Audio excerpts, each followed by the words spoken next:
লাভপুর বীরভূম জেলার অন্তর্গত একটি গুরুত্বপূর্ণ জনপদ। প্রাচীনকাল থেকেই লাভপুরের নানান ইতিহাস, ঐতিহাসিক নিদর্শন, কাহিনী, কিংবদন্তি ছড়িয়ে ছিটিয়ে আছে এর আধ্যাত্মিক, সাহিত্যিক এবং সাংস্কৃতিক ঐতিহ্য। কিন্তু সেভাবে লাভপুরের উপর কোনো ইতিহাস গ্রন্থ এ যাবৎকাল রচিত হয়নি। তারাশঙ্করের বিভিন্ন আত্মজীবনীমূলক সাহিত্যে হয়তো লাভপুর বিষয়ক অনেক তথ্য আছে, কিন্তু তাকে সংঘবদ্ধ করে সামগ্রিকভাবে লাভপুরের ইতিহাস রচনা খুব জরুরি ছিল। সেই কাজটিই করলেন প্রণব চট্টোপাধ্যায় এবং সুনীল পাল।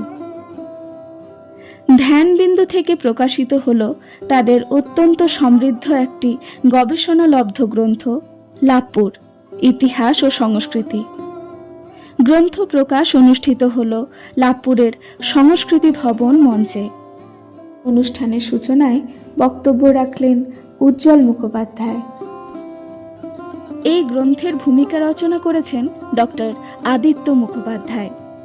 তিনি বললেন তার কথা। তখন আজকের কার্তিক হয়নি, সে তখন যাত্রা পালায় বিবেকের গান করে, বাউলই করে, পরে বাউল করেছে। বাউলে আজকে তিনি বিশ্ব মাতিয়েছেন।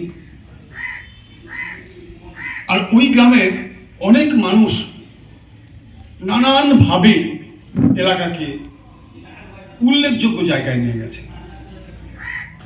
তো বসন্ত কবিরাজ তো বটেই, অনেকদার সঙ্গে এলাম, ফেউ গ্রাম, কোতল ঘোষা, এই সমস্ত গ্রামগুলো গেলাম। কোতল ঘোষায় একজনের সঙ্গে দেখা হলো, খেপারাম মাঝি। আমাকে দেখিয়ে বলছে, জানো এর কাছ থেকে তারাশঙ্কর গান নিয়েছেন, এখানে তারাশঙ্কর বাবু আসতেন। আমি অবাক হয়ে গেছি সেই সব মানুষদেরকে দেখি। নিজেদের বই সম্পর্কে মত প্রকাশ করলেন প্রণব চট্টোপাধ্যায় এবং সুনীল পাল। এই যে লাভপুরের ইতিহাস, এর ভেতরে কি আছে না আছে আপনারা পড়বেন, তারপরে মূল্যায়ন হবে, তারপরে পুরস্কার না তিরস্কার কি জুটবে সেটা পরে ব্যাপার। এখন এই ইতিহাস রচনার ইতিহাসটা আমি একটু বলে রাখি। প্রথম কথা হচ্ছে, আমি অনেক দিন থেকেই লাভপুরের ইতিহাস লিখবো বলে একটু একটু করে ডায়েরিতে লিখে রাখতাম, যেখানে যেমন পেতাম। সব থেকে গভীরভাবে প্রাণিত করেছিল তারাশঙ্কর বাবুর আমার কালের কথা।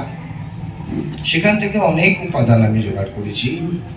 কুমুদীশ বন্দ্যোপাধ্যায়, পঞ্চানন চট্টোপাধ্যায়ের লেখা হরেকৃষ্ণ সাহিত্যরত্ন, গৌরীহর মিত্র এবং অনেকের অনেক পত্র পত্রিকা বিভিন্ন লেখা থেকে সিদ্ধেশ্বর বাবু এবং আমার পাশে বসে আছেন ডক্টর আদিত্য মুখোপাধ্যায়ের কাছ থেকেও আমি উপাদান সংগ্রহ করেছি।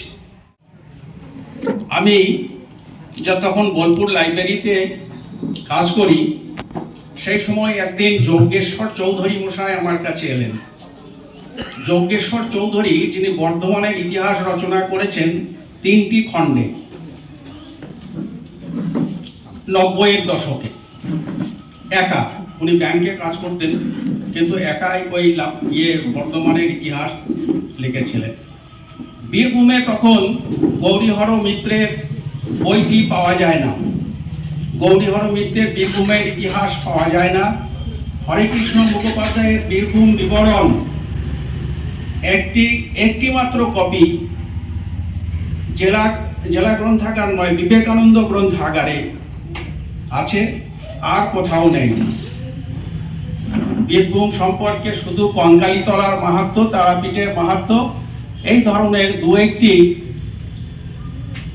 বই ছাড়া, চটি বই ছাড়া আর কিছুই মেলে না। খুব আক্ষেপ হতো আমার। অনেকের কাছে আমি এই আক্ষেপ প্রকাশ করেছি যে বীরভূমে এমন কি কেউ নেই যারা সেই সব ইতিহাস পুনরুদ্ধার করে আবার প্রকাশ করতে পারেন বা নতুন করে লিখতে পারেন। ধ্যানবিন্দু প্রকাশের কর্ণধার অভিক বন্দ্যোপাধ্যায়, তিনিও জানালেন তার কথা। এই সূত্রেই আমি এই লাভপুরের ইতিহাস ও সংস্কৃতি বইটার সঙ্গে জড়িয়ে পড়লাম বিশ্বদেব দাস সূত্রে। তো তারপরে যেরকম হয় আরো অনেক বইয়ের কাজ থাকে, তার মধ্যে এই বইটা আমি পড়তে পুরোপুরি মন নিবেশ না করলে তো বইয়ের ভেতর ঢোকা যায় না। করতে করতে আমি যখন বইয়ের ভেতর ঢুকলাম তখন আমি বুঝতে পারলাম যে বইটা খুব মাইক্রো লেভেলে একটা অনুসন্ধানের কাজ আছে বইটার মধ্যে, যেটা আমাকে প্রথম আকৃষ্ট করলো কাজটার প্রতি। যে খুব খুঁটিয়ে খুঁটিয়ে প্রত্যেকটা জিনিস, কোনো জিনিসকে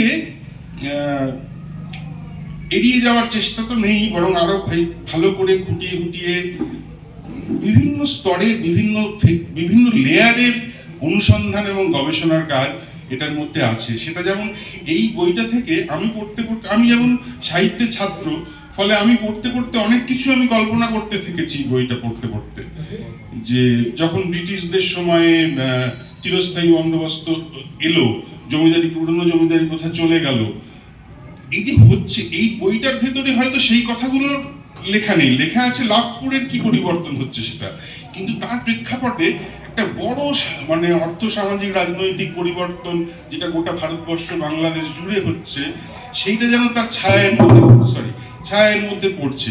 ফলে আমি আমার অন্যান্য পড়াশোনার সঙ্গে ব্যাপারটাকে রিলেট করে ফেললাম, করতে আমি আসলে এই বইটার সঙ্গে জড়িয়ে গেলাম। আসুন পড়ে দেখুন, ছুঁয়ে দেখুন লাভপুরের ইতিহাস এই গ্রন্থের পাতায়।